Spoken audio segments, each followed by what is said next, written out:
was not easy match. I felt like he played very good. I didn't play my best level, and so the match became very tough. There were some moments where, yeah, the match could turn into his favor even more. But I'm happy that I managed to still stay composed as I could. I still served pretty well. I think he finally broke me only 2 times in the match, which is still good in 4 sets. And yeah, just happy with the win, happy to be here in 2 more days and try to play better level, get used to center court, and looking forward to next round. Hey Daniil, I was asking the other day about underarm serves, and he did, I think it was 2, right? 2 or 3, yeah, 2 or 3, yeah. 2 for sure, 2 maybe, yeah. Saying that he kind of practiced that because he knows obviously you return deep. Is that something you're conscious of now, or do you just kind of accept that that's something that can happen like a drop shot? Yeah, I think with the first serve you're kind of surprised, and still I was on the both serves, I could do better. So for me it's like same, you know, it's a decision that like he makes, and like again, it's like a normal shot. Both of them I was on the ball, so I could do a bit better and win the point. I didn't, and then I was a bit more ready. So I think if he would do one more, I could do better actually. He didn't, maybe because of this, maybe because he was conscious also that I was a bit ready. So it's okay. I just wanted to serve myself for the match, but I didn't get the chance. And if I would be like 40 love or 40-15, I would do one myself just to laugh. But I didn't get the chance. It's okay. Howard? Hi, Daniil. Howard Fenrich with the AP. What happened there in that first set tiebreaker? Yeah, I thought it was 7-4, so I was serving to the other side. It was 5-3. I thought it was 6-4. Just, yeah, I got very frustrated with myself, with him actually playing that good, like 2-0 on the tiebreak. I make amazing return. He's behind, let, over. He made like, I think 12 lets today. It's unbelievable. So I got really, really frustrated with myself, the situation, the match, the set. I had a lot of breakpoints. I don't think he had many, maybe 1. I had like 5. So all this together like dropped on my head in this tiebreak. And so I went a little crazy and I thought the set was gone. And so I heard the referee talking to me, but I thought he was like, you know, sometimes when you're getting crazy there, like calm down or something. And then at one moment I start hearing, Daniil, it's 6-3, 6-3. And then I'm like, what are you talking about? And then I see the score. So don't know if it ever happened to me before. I thought it was pretty funny. I thought in my head, okay, maybe that's my chance, second chance to win it, and then I lost the point. So I'm happy that second set I managed to stay much more composed because it was 3-0, 2 mini breaks for him on the tiebreak. I managed to stay calm and turn the match around. Different. Oh. Go ahead, Howard. Yeah, sure. On a completely unrelated topic, sorry. I just want to ask about the Olympics. Are you planning to go to Paris as of now? If I'm healthy, 100% will be there. That's what went into that decision for you? We've seen a lot of tennis players deciding not to go to the Olympics. For me, it was a very easy decision. In Tokyo, I loved the atmosphere. I loved being there, playing there. It's going to be even different in Paris because Tokyo was like COVID, so no people. So it was a little like closed atmosphere, and I loved it. So I'm sure it's going to be even more fun in Paris. I know that if I'm thinking strictly about my personal career, it's better to go to Canada, prepare hard courts, etc. But when I'm 40, if I can say I played in Tokyo Olympics, Paris Olympics, Los Angeles Olympics, I had a lot of fun in my life, my career. I'm going to be happy. I'm going to prepare a lot doubles and mixed doubles because I do believe I have more chances there than in Roland Garros singles. So I'm going to have a lot of fun, enjoy playing, and look forward to it, yeah. Hi, Daniil. Cindy Schmerler from the New York Times. I want to ask you about Huey Herkosh because you played him here 3 years ago, a 5-setter. You played him at AO this year in a 5-setter. What is it about his game that you respect, and what is it that troubles you when you're laughing? It's the same that I respect and that the trouble comes from, and that I don't like is his serve. Don't think anyone likes to return Huey's serve. And of course on grass it's even like tougher to return it. We had some big matches throughout the years, like some tough ones. Again, I mean, I think at one moment in this year, it was like fourth tournament of the year, and he played like 25 tiebreaks already or something like this. So yeah, he has big serve. It's tough to return, and he can play well from baseline, also a little bit up and down, but he can play well. I mean, in Halle, he played well. So big opponent, big player, and in Wimbledon, you don't want him in your part of the draw, and I don't think he's in mine. But yeah. So. Charlie, I just wondered. Obviously, Carlos is the reigning champion here, and I just wonder what it's like actually facing him, how that's different compared to like against the other top guys. Carlos has a very big quality, like power quality, and when he was really young, like 17, he could miss a lot. So we're like, okay, he has this crazy shots, but at least he misses.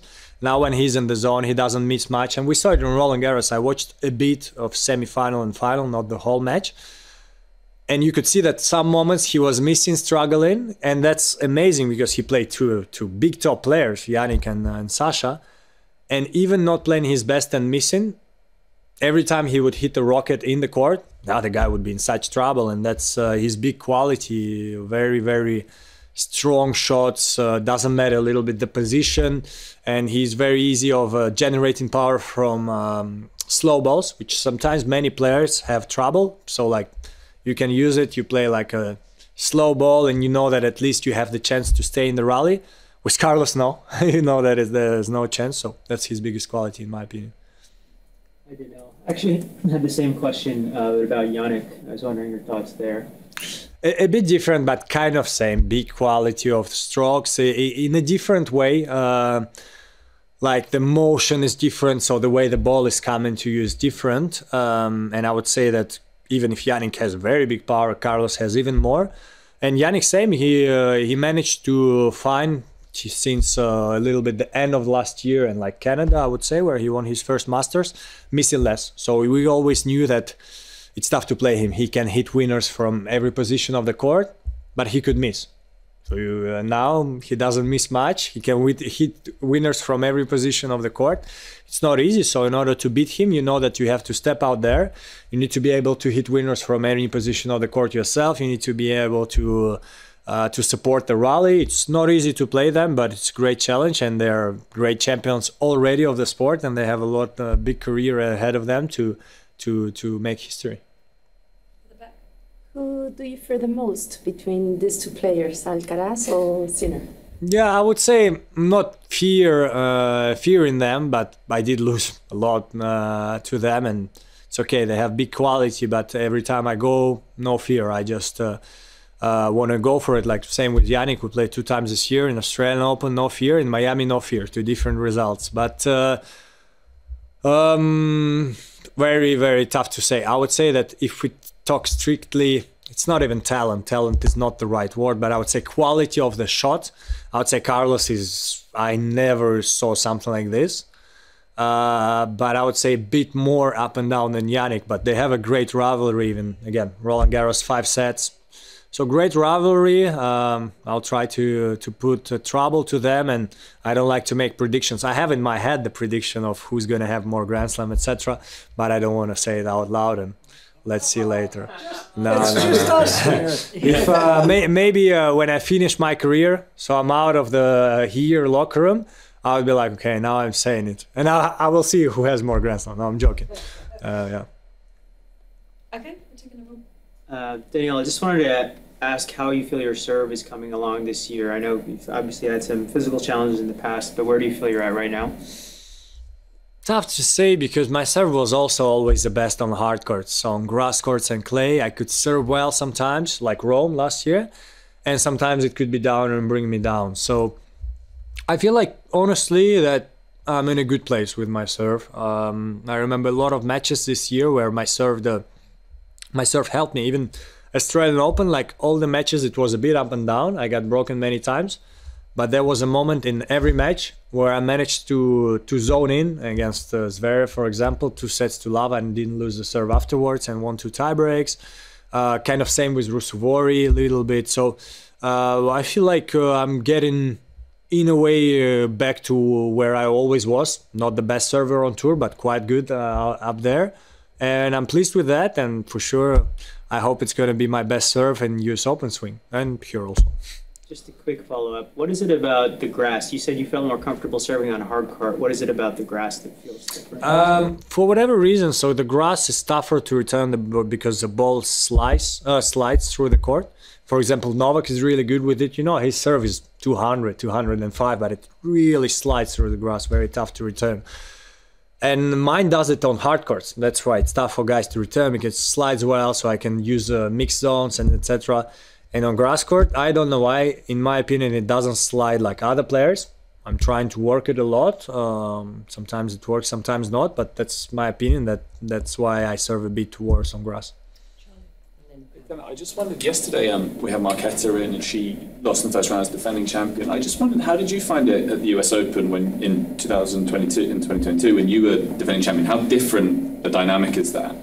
Well, to be honest, US Open, I always feel good. I played Nick. I could have won the first set. I lost it and a little bit got tired at the second set, which was strange for me because usually I'm good on hard courts to not get tired, and the opponent gets tired. But he played well this tournament. It was fourth round, so against Nick, I could have done better, but it's okay. That's how tennis is. So honestly, I felt well, and that's the only Grand Slam where I was the reigning champion. So yeah, I mean, it's for sure it's never easy, and I didn't see the match, but I heard the other girl played well, so that's always a little bit tricky. The other girl, she knows, she plays on center court, she plays the reigning champion, she will go for it, and if you're not in your best day, sometimes you lose. Also, looking back at your title in New York, what would you say is the biggest thing that changed for you because you became a Grand Slam champion? I would say the biggest thing is that same like a little bit with Olympics, I have it, you know. We have many big champions that were in the final many times and didn't manage to do it because you always have a strong opponent out there. It's tough, you need to win 7 matches. Some people achieve 24, some people achieve none, and some great champions didn't win any Grand Slam. So I'm happy that I have this mark in my career. Till I play tennis, I will try my best to get more. How many, I don't know. I had chances to do already. I didn't make it, but I'm going to try again. And yeah, for me it was a very important achievement. I have the cup at my home. I see it. I can, whatever happens, I can always say I am a US Open champion, and I'm pretty proud of that. You let your daughter play with it? Well, it's a little like it's not closed behind the glass, but like if you ever saw Instagram stories, it's a little like bars there. So she doesn't fancy it yet, but I would let her play. Like in a way, I don't care. I always like these things. They matter to me, but if my daughter breaks it, I will be like, okay, that's doesn't matter, no problem. Okay, thank you very Thank much. you. Thanks, Daniil.